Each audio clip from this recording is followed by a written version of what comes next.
Okay, hi everyone. We are on module three this week, and welcome to Mighty Champions Daily Life.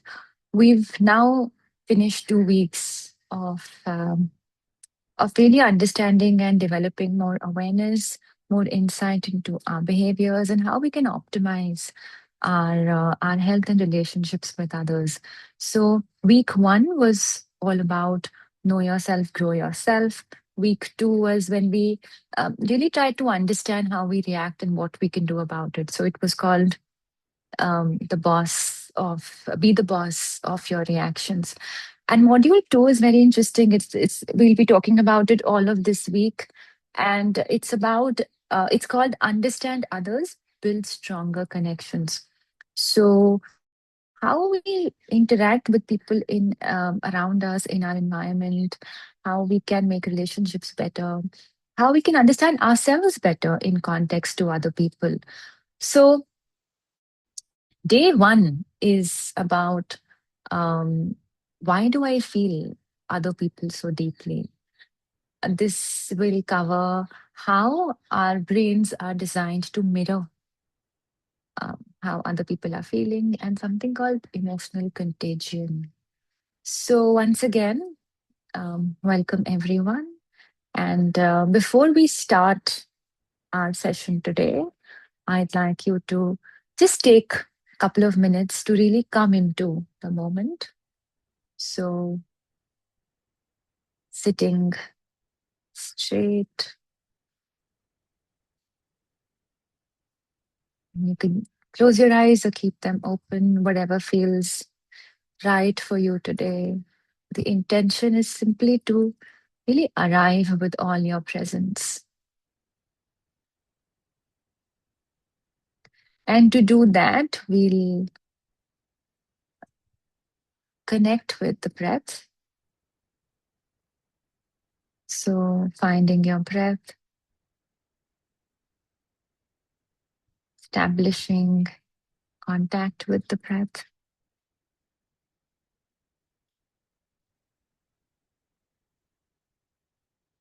noticing where you feel your breath in the body.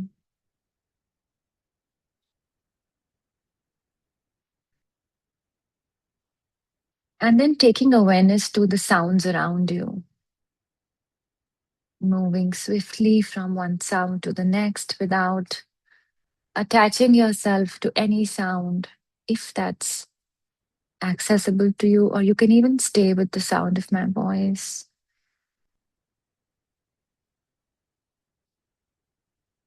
Not judging any sound.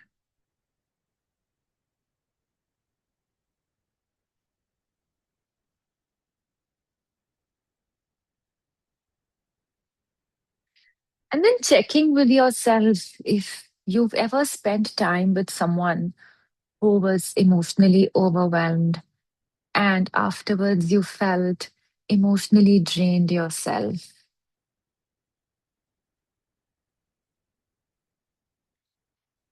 So, thinking about if there's ever been a time where you've spent time with someone who was emotionally distressed, overwhelmed, and felt that it left you also emotionally drained. So, for instance, um, you were listening to someone and you felt heavy afterwards, you struggled to emotionally switch off. Someone was really sad and you could feel that sadness in your own body. You could carry someone's anxiety, you could absorb tension in a room.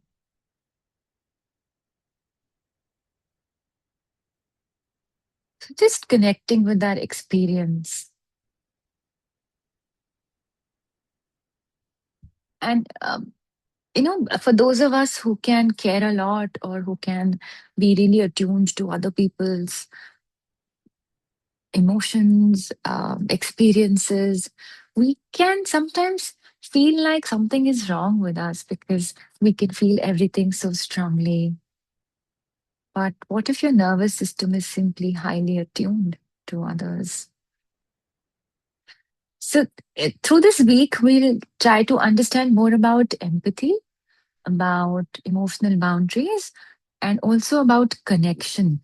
So, the intent is not to become less caring or being there less for other people, but learning how to care deeply without losing ourselves in the process. So, if you were able to, think of a time when this happened with you, maybe the intention for you could be that you want to become more aware of how you absorb um, other people's maybe stress, emotions, moods, energy, conflict, tension, whatever it is for you, but thinking about what you want to solve. So, today I want to become more aware of how I absorb and then filling that for yourself.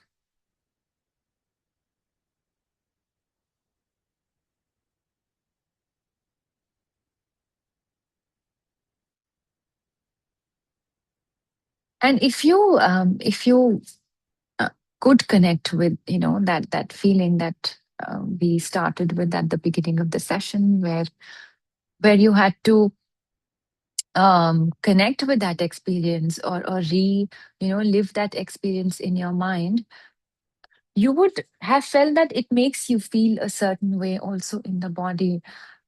Maybe your breath shifts, your energy shifts, your body can become tight, your chest can tighten, because the body starts responding before conscious thought.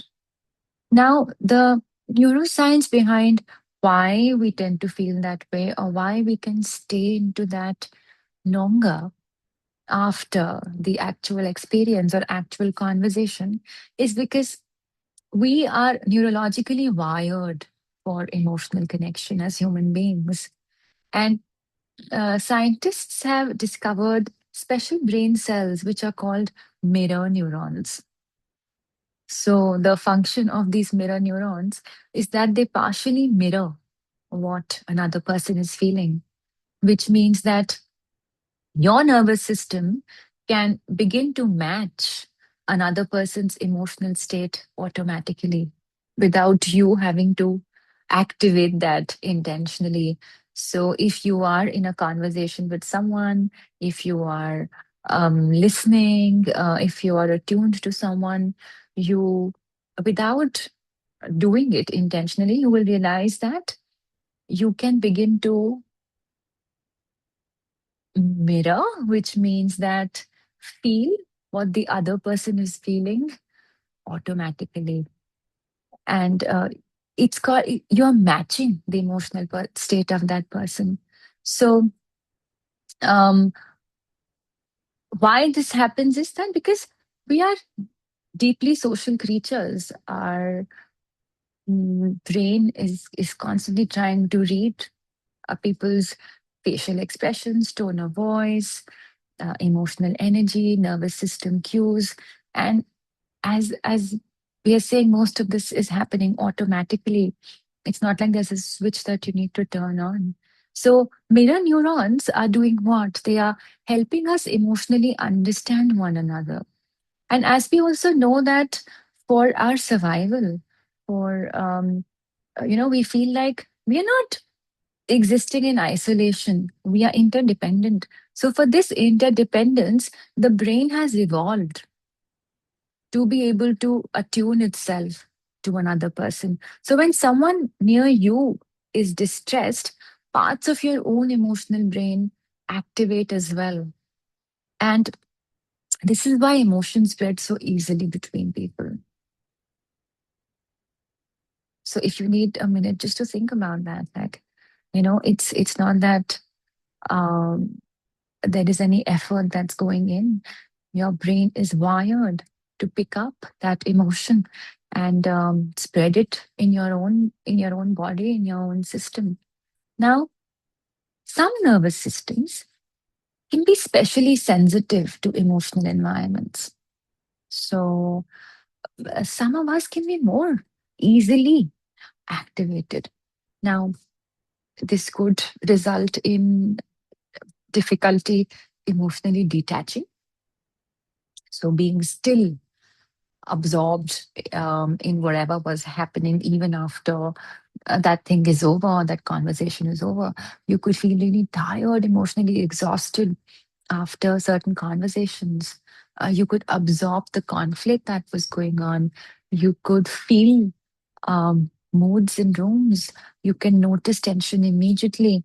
And this is heightened emotional attunement. So now, uh, because there is heightened emotional attunement, there is also bound to be heightened um, probability of feeling exhausted later. So while we are saying that being sensitive or being empathetic is not bad, we are designed to be so, it can become exhausting when there are no boundaries around it. And without awareness, empathy can become exhausting. Empathy can become emotional contagion, which means that it's not only that you're witnessing another person's emotion or you're offering, support, or your presence or your love or attention. You are also carrying it as your own. It's not external any longer, it becomes yours. And some examples of that could be your partner's stress can become your stress. But this happens a lot with parents. Your child's distress can overwhelm your nervous system. Anybody you're very close to, their sadness can take up your entire day. It can ruin your mood. And often you may not even realize that this absorption has happened. And I guess for any of the parents who are here, it might be easier to relate because we tend to do that very easily with our children, or going through anything, going through stress. We feel like it's not just this, it's my stress. It's my distress. I am sad. I am anxious. I am worried. So the heart of what we're trying to learn today and practice together then is that we tend to, hold this belief sometimes that if I really care, I should fully carry this with them. If I really care, I'm going to feel as much. I really care for my child, which is why I feel like that. I really care for my parent or my partner or my friend. And so how will I not feel like this? But deep care does not require self-abandonment. We can care and still be okay. Almost sounds like, impossible. How can we care and not mesh ourselves with that experience? Now, if someone says drowning, helping them or being them does not mean that we drown beside them. So the strongest support actually comes from grounded presence. And we see that, like when we are slightly detached from the experience that's happening with someone, we are able to have a much calmer, maybe wiser, maybe more supportive presence. If we also become as emotionally charged as the other person, then it's the two of us. So again, the strongest support comes from um, grounded, grounded presence. Now, we can really, start to think about it as a belief because it can need a change of how we think or how we believe about extending love, care, support to someone who's struggling. That we can feel with someone without becoming consumed by their emotional state. We can feel with someone without being consumed by their emotional state. And yeah, and this can feel like, uh, how can this happen? How can we become like that? Um, but there is a difference between connection and absorption. So the difference is that when we are connected, we can have an open heart, we can have a grounded body, and our awareness is not lost. We are present, we are aware. But absorption means that we ourselves get emotionally flooded and we lose clarity. We carry those emotions long afterward. Our nervous system becomes exhausted. So, what awareness does is that it helps you recognize the difference between the two. Now, um, how do you know if absorption is happening? So you could say that what's the distinction between, if I am grounded, if I'm connected, if I'm empathetic, but I am not absorbed, your body will tell you, or your reaction will tell you. So, say if you start to notice that your breath is shortened, if you start to feel tension, if you start to feel emotional heaviness, if there is fatigue in the mind, in the body, if you feel like there's an inability to emotionally come back, you feel burdened, you feel there is over responsibility for others' feelings, these are all signals that absorption is happening, and it's not just connection. So then, thinking about it, is there anyone whose emotional state affects you really strongly? Whose emotional state affects you the most strongly?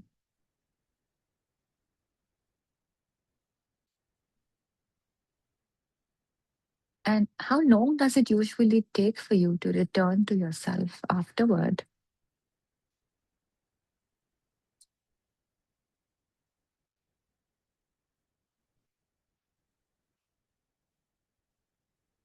So while we will get into the practice and try and work on um, building awareness around this, staying connected, we it's important, I think, to again have that perspective that it's beautiful to have empathy. It's a beautiful human capacity, because we want to love and care for others, we want to be there for others, but empathy without awareness can become exhaustion.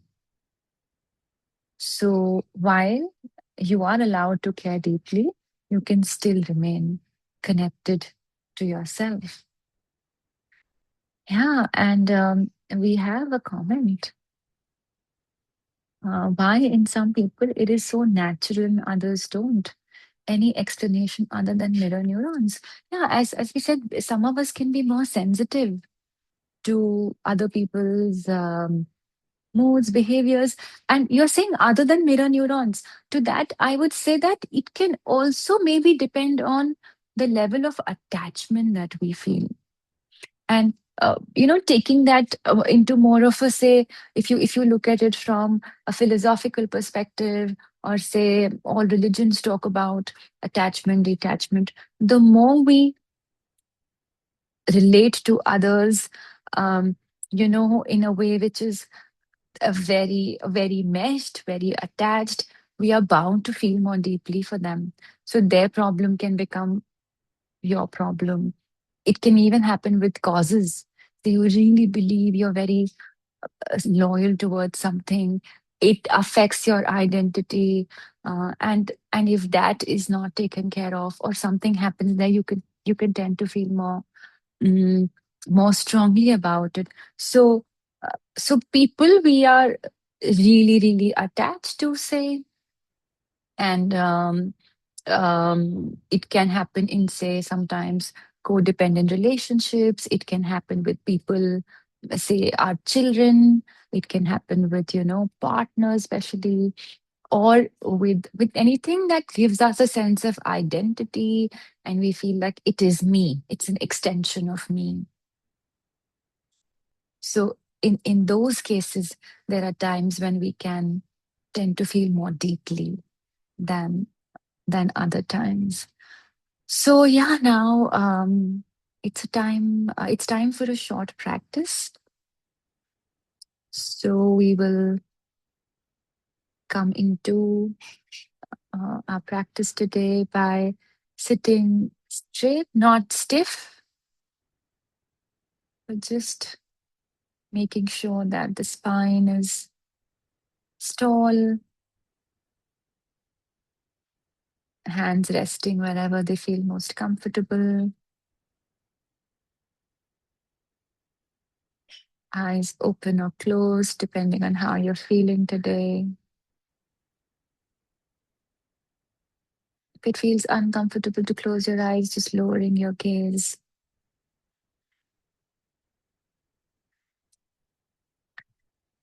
And then slowly beginning to connect with the body. How does your body feel today?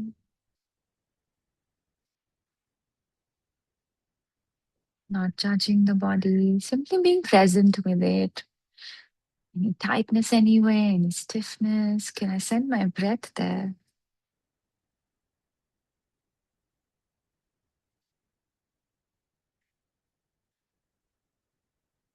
And with that, deepening the breath.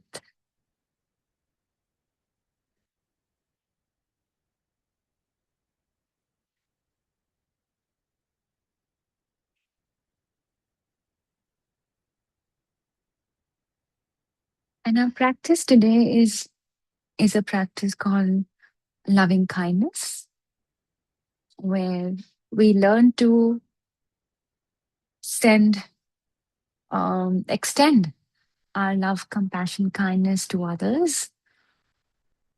We also do it for ourselves. And we also develop a certain detachment when we extend it to everyone around us. So, with that, thinking about yourself,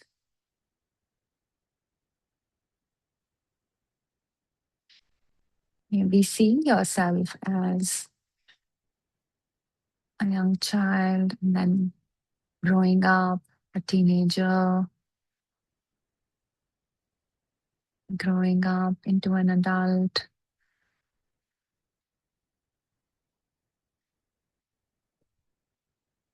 and seeing yourself as you are today,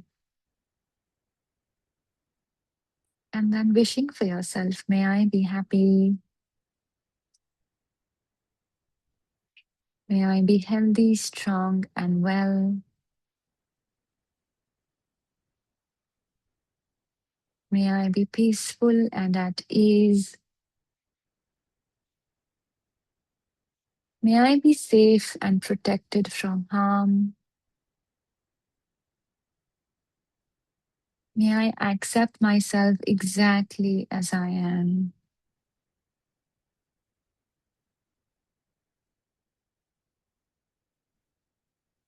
And at any point, if the mind wants to run away, bringing it back to your breath. And now thinking of a loved one, someone you really deeply love, care for. Could be anyone, a person, a pet. And picture them sitting in front of you, offering them these same wishes. May you be happy. May you be healthy, strong, and well.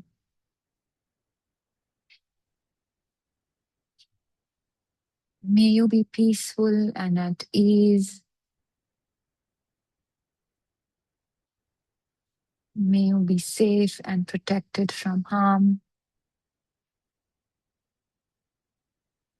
May you live with ease and grace.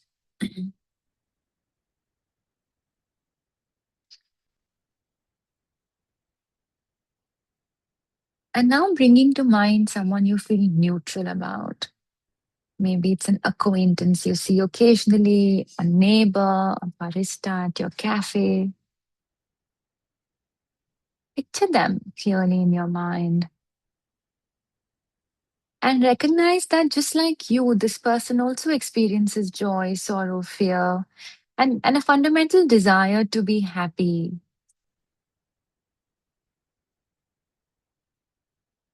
And sending these wishes of loving kindness to them. May you be happy. May you be healthy, strong, and well.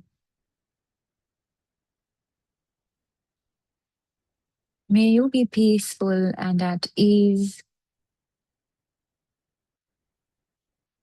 May you be safe and protected from harm.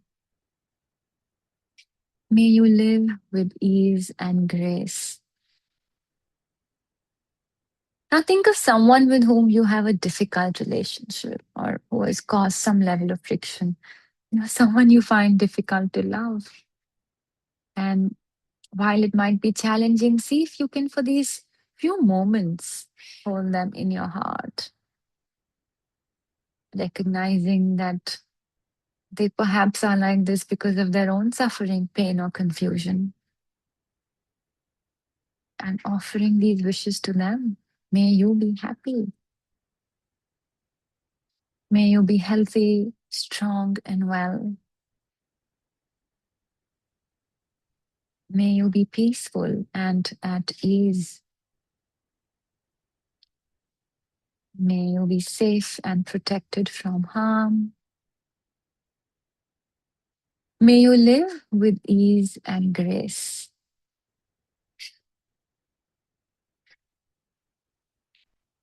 And now expanding your awareness outward, envisioning everyone, your friends, your family, neutral people, all living beings everywhere. If you can, all animals, all beings, picture the whole world, feeling a wave of boundless compassion, like coming out from your heart center to cover everyone. And then wishing everyone, may all beings be happy. May all beings be healthy, strong, and well. May all beings be peaceful and at ease. May all beings be safe and protected from harm. May all beings live with ease and grace.